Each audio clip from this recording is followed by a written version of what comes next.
Bonjour, je m'appelle Marc Anniken, je suis professeur en biologie végétale au sein de l'unité de recherche INBIOS à l'Université de Liège. Au sein de cette unité de recherche, nous sommes plusieurs professeurs à travailler sur la plante entière, le professeur Claire Périeux, le professeur Patrick Motte et moi-même. Et dans le cadre de ces recherches, nous exploitons toutes les propriétés du végétal. On le sait, la plante rend de nombreux services à nos sociétés. Elle nous fournit de la nourriture, des médicaments, de la biomasse pour produire de l'énergie ou de l'isolation, des matériaux de construction. Et il existe une compétition pour les sols, pour ces différentes activités. Et au sein de l'unité, nous examinons la possibilité d'exploiter des sols qu'on appelle marginaux, non utiles à l'agriculture, pour ces productions alternatives au-delà de la nourriture. Et dans ce cadre-là, on développe des recherches à la fois pour la culture de plantes indoor, dans des milieux très contrôlés, et sur des anciennes friches industrielles, notamment polluées, de voir si on peut exploiter ces nouveaux sols. L'une des spécificités qu'on a ici à l'Université de Liège, c'est d'étudier la physiologie de la plante dans des environnements complètement contrôlés. Donc en fait, on est dans des chambres de culture opaques, dans lesquelles on essaye de contrôler la température, l'humidité, l'intensité lumineuse. Et ça nous permet vraiment d'étudier la réponse des plantes à l'environnement sans avoir le problème d'être à l'extérieur et d'être dans un environnement variable. Ces chambres de culture contrôlées, on les appelle des phytotrons, et on a vraiment une longue histoire de l'usage de ces phytotrons ici à l'Université de Liège, car ils sont là depuis les années 50. Donc dès que ce concept de culture indoor a émergé, ça a été adopté ici à l'Université de Liège, et donc pendant des décennies, on a développé un parc de culture de phytotrons, et on les utilise maintenant à la fois pour étudier les plantes afin de trouver les conditions dans lesquelles on va pouvoir les exploiter à l'extérieur, mais aussi on s'oriente maintenant vers des recherches qui visent à exploiter des plantes d'intérêt médicinal par exemple, mais cultivées dans des environnements complètement fermés, parce que depuis quelques années, notamment avec l'émergence des éclairages LED, il est possible et davantage économiquement viable de cultiver ces plantes complètement en indoor. Donc c'est ce qu'on fait aussi ici. Bien, donc, ces chambres de culture qui nous permettent de contrôler tout un ensemble de paramètres visent en fait à contrôler à la fois la photosynthèse de la plante, donc la manière dont elle fixe le CO2 pour en faire de la biomasse, mais la plante réagit aussi aux paramètres de l'environnement pour réguler son développement. Donc par exemple le moment à laquelle elle fleurit, elle produit ses fruits, elle rentre en dormance, tous ces paramètres-là sont finement contrôlés par l'environnement, et donc comprendre ça permet de moduler la manière avec laquelle la plante fonctionne dans un environnement extérieur ou dans un environnement complètement indoor.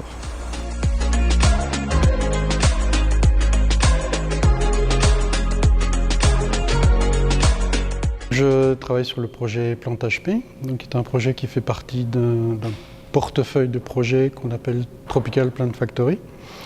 C'est un portefeuille de projets qui est financé par le FEDER, qui est donc le Fonds européen de développement régional. Donc il s'agit de budgets à la fois européens, mais aussi de la région wallonne. Et donc c'est un portefeuille d'une série de projets dont le but est de développer un concept d'usine végétale pour la production de plantes à haute valeur ajoutée, comme par exemple des plantes médicinales qui servent par exemple à produire des molécules pharmaceutiques. Et donc cet ensemble de projets consiste à explorer la chaîne de valeur allant vraiment de la plante jusqu'à la molécule active qui sera éventuellement commercialisée. Et donc le projet Plante HP est vraiment au début de la chaîne, donc on s'intéresse à la plante elle-même et on essaye de répondre à plusieurs questions. Donc la première étant quelles sont les espèces ou les variétés d'une certaine espèce qui constituent le meilleur matériel végétal pour la production d'une molécule donnée. Ensuite, comment est-ce qu'on peut multiplier cette plante par graines, par bouturage, par culture in vitro, etc. Quelles sont les meilleures conditions de l'environnement pour la croissance, la production de biomasse et la concentration en molécules d'intérêt pour une espèce donnée. Et donc, par exemple, on va explorer quelles sont la température, l'humidité, le taux de CO2, la qualité de la lumière qui est la meilleure pour un certain type de culture. Et ensuite, on va donner ces résultats-là à nos partenaires qui vont alors s'en servir pour, par exemple, optimiser des conditions de production ou pour modéliser des conditions climatiques dans cette usine végétale qui donc peut être une serre ou éventuellement un container de culture.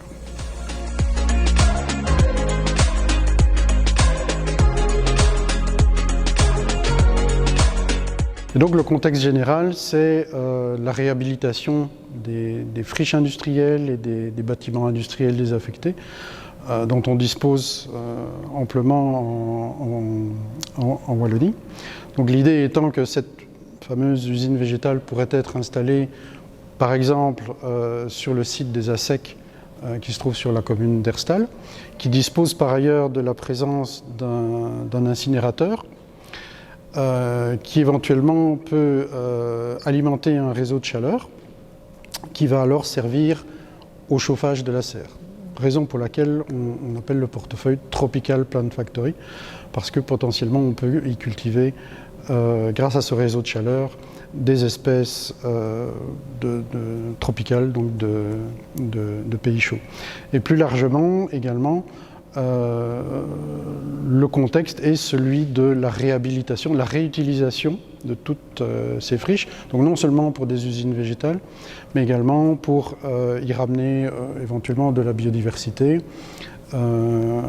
et des activités économiques, entre guillemets, vertes, donc respectueuses de l'environnement, donc qui respectent, on va dire, l'économie circulaire telle qu'on la conçoit à l'heure actuelle.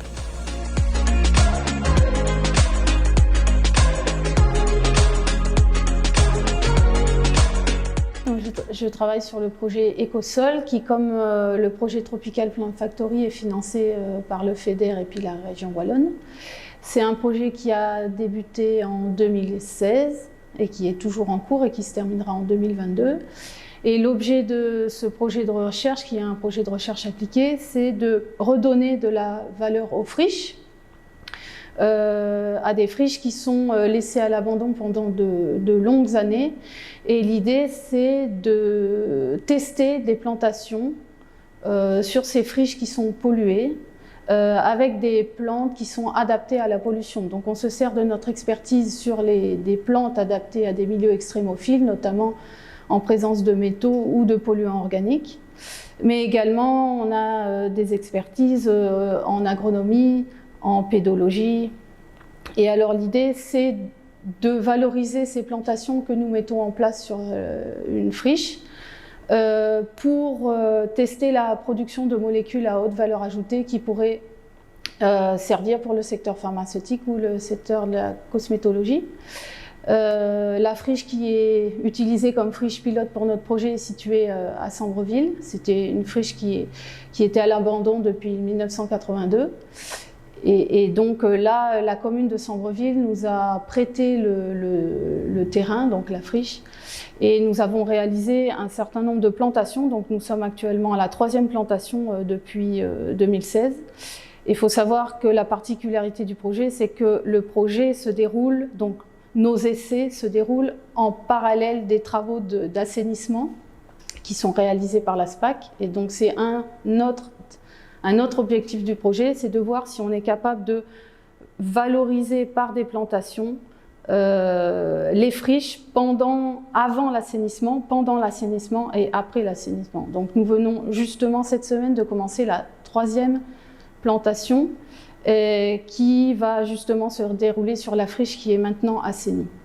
Et donc l'objectif ensuite, c'est de caractériser les plantes que nous avons étudiées sur la friche et d'analyser si les plantes, en réponse à la pollution, produisent plus de molécules valorisables par rapport à un terrain agricole.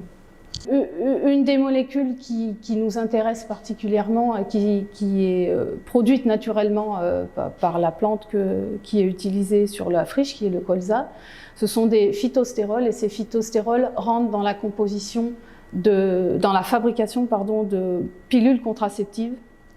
Et donc notre intérêt, c'est de voir si, en réponse à la pollution, les plantes sont capables de produire en plus grande quantité ces molécules qui pourraient donc intéresser les fabricants de pilules contraceptives. En parallèle des essais qui sont mis en place sur la friche, nous avons aussi des expériences avec ces mêmes plantes et donc ces mêmes variétés de plantes au laboratoire ici, en milieu contrôlé, pour analyser un certain nombre de paramètres et notamment la tolérance de ces différentes variétés aux métaux et également aux polluants organiques. Et donc on met en parallèle vraiment nos résultats, les résultats obtenus en indoor, en milieu contrôlé ici au laboratoire, et ceux obtenus sur la friche, sur le terrain.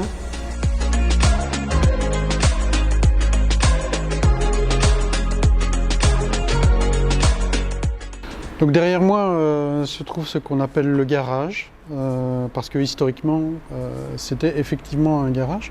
Donc c'est un grand hall qui se trouve en dessous des serres de l'Institut de botanique, et dans lequel on a une série de chambres de croissance, dans lesquelles on peut cultiver des plantes, donc en mode de culture indoor. Ce sont des petites chambres, un peu comme des frigos, dans lesquels on peut réguler une série de paramètres du milieu, donc la température, l'humidité, le taux de CO2, la photopériode évidemment, l'intensité lumineuse, et aussi dans certaines de ces chambres, comme on le verra, la qualité de la lumière. Donc grâce à des éclairages LED modulables, on peut régler via des canaux spécifiques si on veut de la lumière rouge, bleue, verte ou éventuellement blanche.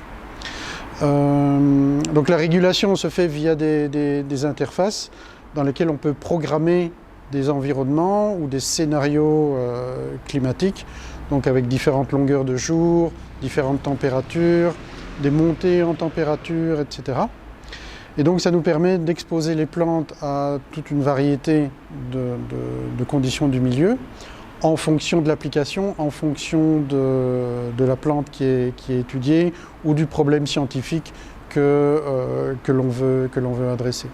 Par ailleurs, dans ce même garage, on a également une station d'imagerie.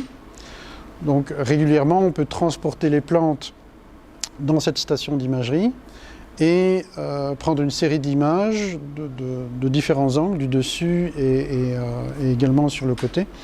Et on peut mesurer alors plusieurs aspects de la plante, donc ses dimensions, sa hauteur, sa largeur, son volume, sa morphologie, disons, géométrique. Donc on peut mesurer des paramètres de couleur qui nous permettent de dire si la plante est plus verte ou plus pâle, ou si sa texture est différente, et on peut calculer des indices qui sont par exemple corrélés au taux de chlorophylle ou à d'autres pigments. Voilà, et ensuite on ramène les plantes dans leurs conditions de culture initiale, et on peut faire ça à plusieurs moments durant la culture, et donc suivre l'évolution de la plante au cours de la culture et l'effet de traitement, que ce soit des stress climatiques, des traitements hormonaux ou d'autres choses comme la fertilisation et d'autres facteurs du milieu.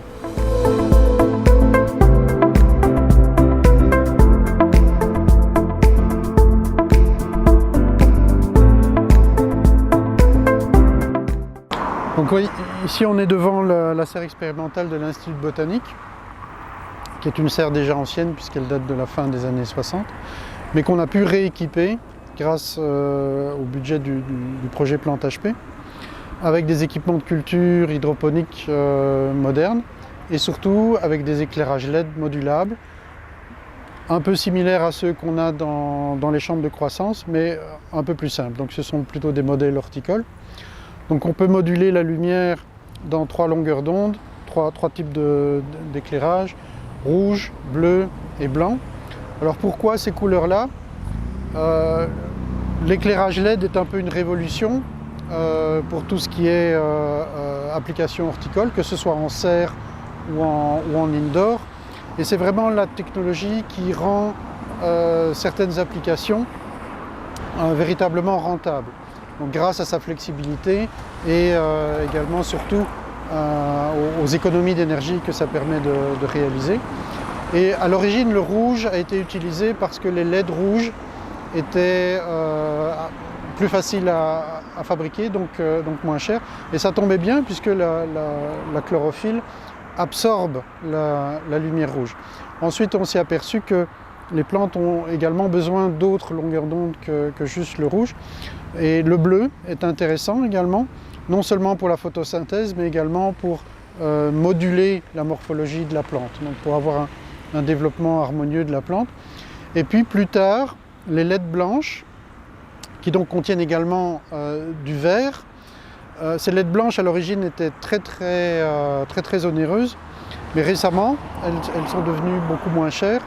Et donc on peut avoir des éclairages blancs, donc qui combinent le rouge, le bleu et également du vert. Et généralement on pense que le vert n'est pas utile à la photosynthèse, mais en réalité ce n'est pas tout à fait vrai. Donc la chlorophylle absorbe aussi du vert, et donc c'est une longueur d'onde qui est utile, notamment pour pénétrer à l'intérieur de la canopée, puisque les feuilles arrêtent tout de suite le rouge et le bleu, et le vert peut pénétrer plus bas dans la végétation, et donc également contribuer à l'accumulation de biomasse. Donc ici, au niveau de la serre, on teste ce type d'éclairage également, dans une situation un peu plus semblable à celle qu'on pourrait avoir dans une serre de production horticole. Et on compare également la culture dans des pots de culture traditionnels, disons avec du terreau, et également en hydroponie. Et on teste également de l'hydroponie verticale, c'est-à-dire qu'on utilise des gouttières verticales qui permet en fait de mettre plus de plantes au mètre carré. Et donc, dans certains des essais qu'on a réalisés, on a pu voir des augmentations de productivité de 100% en fait, hein. Donc un doublement de productivité sur la même surface utile.